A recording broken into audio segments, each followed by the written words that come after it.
Hello and welcome back to another episode of Vintage Glamour. I'm your host Key Michel and welcome back to the show. So what's going on, everyone? I am very happy to be back here with you all for another episode. And I also hope that everyone has been having a great day thus far, as well as a great month of January thus far. Definitely hope that the month of January has been off to a great start for each and every one of you all. And if it hasn't been, remember that you still have time for, not only the month to be what you want it to be, but for the year to be what you want it to be. If you did not tune in to last week's episode, I definitely recommend it. I definitely believe that episode will definitely help each and every one of you all along not only your journeys, but through this 2022 that we're in. We all know the pandemic is still here. It is still going on, and I know that a lot of people are dealing with their own, life issues and life problems, right? So it is very important during this time to find ways to raise your own vibrations and to find ways to, bring more joy and happiness in your life, and to realize that you deserve to be happy, but to keep in mind that happiness is indeed a choice. So if you didn't tune in to last week's episode, definitely tune in. But this week, y'all, we are diving into some fashion talk. We have some things to chit chat about, and this is something that I wrote an article about on the Key to Fashion website, but I wanted to dive deeper. I definitely wanted to dive deeper with this topic, and the topic for today is the rise of Shein at your local thrift stores. The rise of Shein at your local thrift stores. So, if you have not seen Shein at your local thrift stores at all, if you haven't seen the fast fashion brand Shein at all at your local thrift stores, you have not seen Shein at your local thrift stores yet. Because I can guarantee you all, you're going to start to see a lot more Shein at your local thrift stores in 2022. So for the people that probably are like, wait, what? Shein? I'm sure a lot of you all know what Shein is and what Shein is all about. But for the people that also, if you're hearing noises, remember, y'all, I live in the city. So if you're hearing any noises, I live in the city. So anyways, like I was saying, for the people that probably aren't familiar with Shein, let me let you all know what Shein is all about. So Shein is a fast fashion brand that has been around since 2018. And it actually has gained a lot of popularity in the past few years. I used to shop with Shein when it first started around 2010, and the brand wasn't really, what it is today. And what I mean by that, they didn't really, have quality gems. You would purchase something and it wouldn't look like it did in the pictures at all. It wouldn't look like the pictures at all. So I actually stopped shopping with Shein after the first time I shopped with them back in the day. But now I see a lot of people are shopping with Shein a lot more. I see that they definitely changed their inventory and the appearance and style of their inventory. And I also see that, their clothing does fit the pictures on the website, right?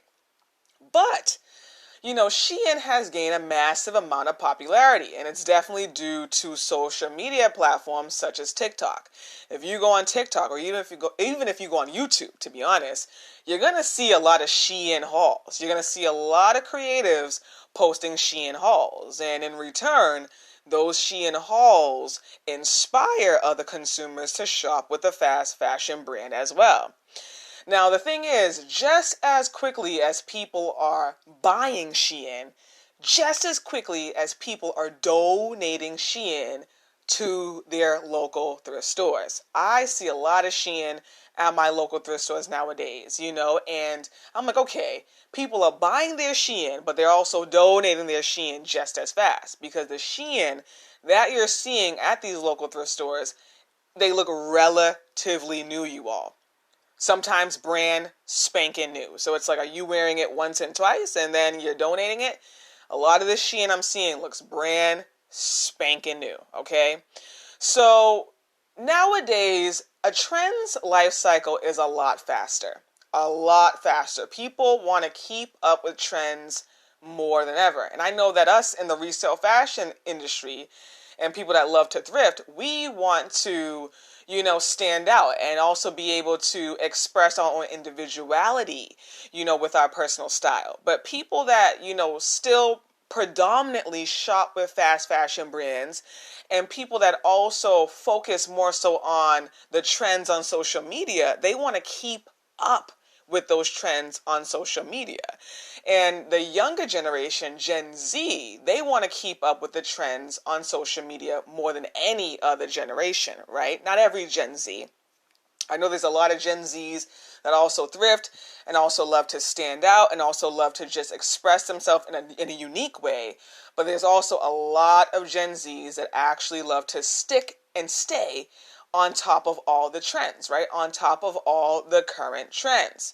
So if a trend's out right now, right? Let's say it's January, a trend is out. And then you come February, the trend is no longer hot. A lot of people are not going to want to wear that trend anymore because it's no longer hot on social media. It's no longer hot on Instagram. It's no longer hot on TikTok. So what do? They donate these clothing to the local thrift stores. Now, a lot of thrifters, they don't really get too excited to see Shein at their local thrift stores. And it's no disrespect to Shein. I know that in the resale fashion industry, there are a lot of people that do have a true disdain for fast fashion, as well as a true disdain for Shein. But I'm not one of those people, okay? I'll be honest about that. I'm not one of those people. I do know that, a lot of thrifters do go into the thrift store to shop for fast fashion brands that are cheaper, right? Or to shop for luxury items. So I want to make that point. But a lot of thrifters don't really get too excited to find Shein at their local thrift stores. And it's due to the fact that Shein already has a very budget-friendly price point. So if you go on the Shein website right now, you can find gems that are like $7. So if you're seeing Shein at your local thrift store, and you know that Shein is already a very, very, very budget-friendly price point. It has a very budget-friendly price point, right? You're not going to get too excited at all to find Shein at your local thrift stores at all. At all. At all. So a lot of thrifters are just kind of like, what's going on here? You know what I mean? I'm seeing too much Shein at my local thrift stores. So that's why I said if you have not seen Shein at all, you haven't seen Shein yet. Because I can guarantee you're going to start to see a lot of Shein, especially since people are buying the Shein very fast. And just as fast as they're buying their Shein, they're donating their Shein to your local thrift stores. So now let's think about the future. Let's start to think about the future, you all. I want to ask you all this question. I really want you all to really think about this. What do you all think brick and mortar stores are going to look like in the future? Brick and mortar thrift stores are going to look like in the future. In 2 years, in 5 years, or in 10 years. Will we see the gems that we love, And I know it's subjective for everyone, but will we see the gems that we love as thrifters, right? Or will these brick and mortar stores be, more so consumed with fast fashion brands that thrifters don't really get too excited to see or find? That's something that I was really thinking to myself. Like, what are brick and mortar thrift stores going to look like? And I know that every brick and mortar thrift store is not the same. There are specialty stores. Some only focus on vintage. Some focus on, not only vintage, but all different brands, all different items, also modern day wear. Some only sell maybe furniture. I know there are specialty stores, but I'm more so talking about the thrift stores that are department-like stores, the Savers or the Goodwills or the Value Vintage. Or is it Value Village? I think it's called Value Village, y'all. Forgive me for the people down south if I'm butchering it. I think it's called Value Village. And for the people that aren't in America, I know that you all also probably have some stores that are like department stores that you all go to as well, right? So let's think, what are these thrift stores going to look like? What are these brick and mortar thrift stores going to look like? What are they going to look like? What are they going to look like? So that's something that I really want you all to really think about. Now, although it is like something that it doesn't excite thrifters, right, to see Shein at their local thrift stores, right? I also do commend these consumers for donating them to thrift stores. I do. I commend them for donating them somewhere, right? Because somebody will buy it. Even if a lot of thrifters don't really want to see the Shein there, I know that somebody will probably end up buying them, right? And why I'm saying that is because I recently stumbled across a video, and you can actually go and watch this video on CBS Morning's YouTube channel, and it's about the landfills in Ghana. The landfill issue in Ghana, and how fast fashion and used clothing in America is causing such a negative impact in Ghana right now. I mean, if you all go watch that video and you see the landfills in Ghana, I mean, it will make anybody think about how they shop, how they circulate their own clothing. It is going to really make you think about your own decision-making skills. It really will. The landfills look insane. No exaggeration, okay? And I'm sure that that's only one of many that was shown, because that was a huge landfill. Huge landfill. And the journalist that was interviewing one of the guys that was being interviewed, he was showing the journalist, like, look at the fast fashion brands that are in this landfill. You see the Zara, you see the Adidas, and it's like, wow, like, all of these used clothing, all of these used clothing, as well as fast fashion brands, all of those clothing came from America. So Americans are buying clothing at a much faster rate, right? At a much faster rate, but we're not wearing our clothing enough at all. We're not wearing our clothing enough. And I know that we are in this social media era where people feel like they got to get a new outfit for Instagram, right? Or they got to get a new outfit for TikTok. But you don't have to get a new outfit for social media at all. To really build style confidence, you want to be able to wear something that you have 100 times. You got to find, 100 ways to wear one gem. You got to experiment. You got to get creative with your style, So it's really unfortunate, you all. It really, really is. When you all, I'm going to repeat it again, CBS Mornings, go on their YouTube channel to watch that video. And if you follow the Key to Fashion Instagram page or the YouTube channel, which I hope you all do, I can't deal with myself. But if you all follow the Key to Fashion Instagram page or YouTube channel, I put the video up there as well. So you all will see the video up there as well. And I'm telling you all, when you all see those landfills, it's going to make you think about how you circulate your own clothing. It will. It will. It will. So, yeah, it can be annoying to thrifters to see a lot of Shein at thrift stores, right? It makes you wonder what brick and mortar thrift stores are going to look like as years go on, right? At the same time, at least those clothes have a home. Because if they didn't, they would end up in landfills. And probably in landfills in Ghana. I mean, in Ghana?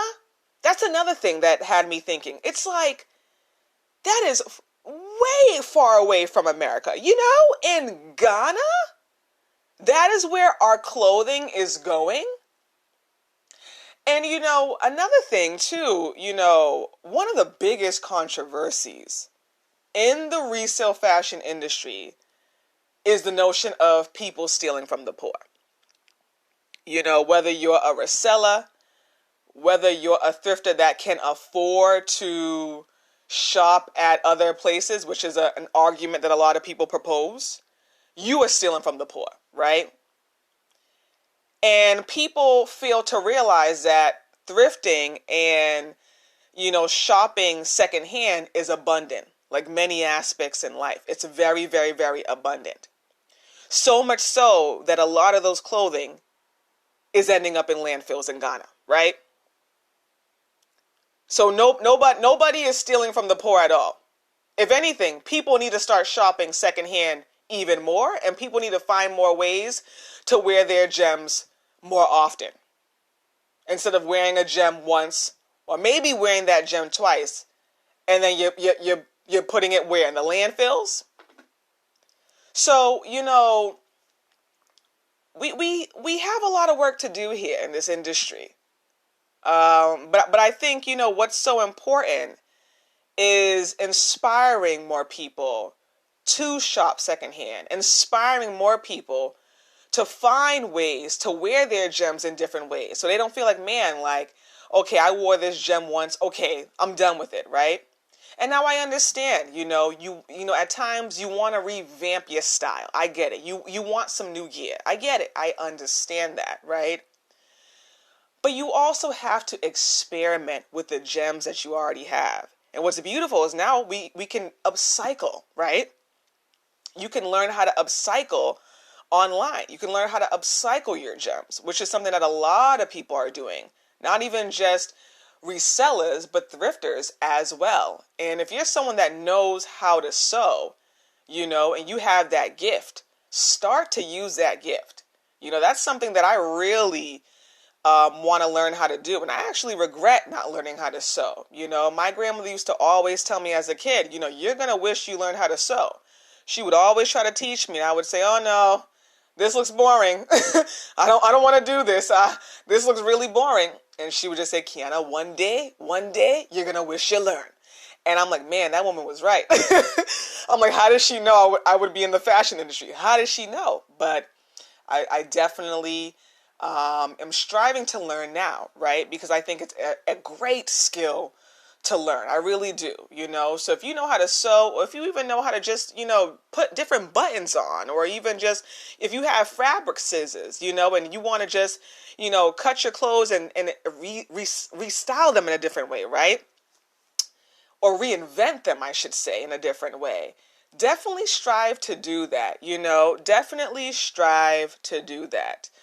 But, you all, like I said, we have a lot of work to do. But I know that we can make a lot of change. I have faith in this industry.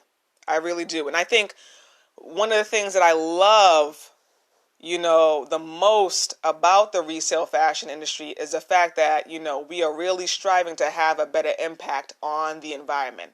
I love that. I love that aspect of really striving to change the world in a better way. I really do. I really do. Because I know a lot of people tend to, view fashion as very superficial, but, fashion is something that, is a huge component in a lot of people's lives, So once again, before I wrap the episode up, I really want to ask you all this question once again. With the rise of Shein, right, in local thrift stores, what do you all think is going to happen in 2 years, in 5 years, or in 10 years in these brick and mortar thrift stores? How do you think they're going to look like? Really start to think about that. How do you think they're going to look like? And I also want to ask another question. How can you make a change? How can you make a change when it comes to circulating clothing in a better way? How can you make a change when it comes to preventing so many clothing, ending up in landfills, especially ending up in landfills in different countries? How can you make a change? Really think about that. How can you make a change? So you all, before I wrap this episode up, I just want to say that I really appreciate you all tuning in and listening to the show. I really, really do. I will be transitioning. I'm not too sure if I'll do it next week or the week after. I'll definitely let you all know ahead of time. But I will be transitioning to doing Vintage Glamour back on video. Now, that doesn't mean that we're not going to have the podcast streams at all. We're going to still do the podcast streams. But I know a lot of people prefer the video. A lot of people prefer the video. And I want to be able to support both parties, right? I want to be able to support the people that enjoy listening to Vintage Glamour as well as the people that enjoy watching Vintage Glamour as well, right? So I definitely want to start doing that. So that's one announcement. The second announcement is there's a lot of articles that are up on the site. There's some articles that are up on the site that I think you all will really, really enjoy. One of the articles that I recently wrote was about, the lack of plus size clothing in thrift stores. And I also highlighted a woman by the name of Emma Zach, who owns a really well-known plus size thrift store in Brooklyn, New York called Berries. And a fun fact, Emma and I actually went to high school together. So definitely read that article and definitely support Berries. It is an online site, so definitely support Berries. And they also do a lot of events in Brooklyn if you are from Brooklyn, New York, or if you live in New York in general. So definitely check out Berries as well. That is the second announcement. The third announcement is you already know what I'm about to say. So subscribe to the YouTube channel. Subscribe to the YouTube channel. Subscribe to the YouTube channel. Shout out to the people that have been subscribing thus far. I really appreciate it. I am going to be putting a lot of content on the YouTube channel this year. So subscribe to the YouTube channel.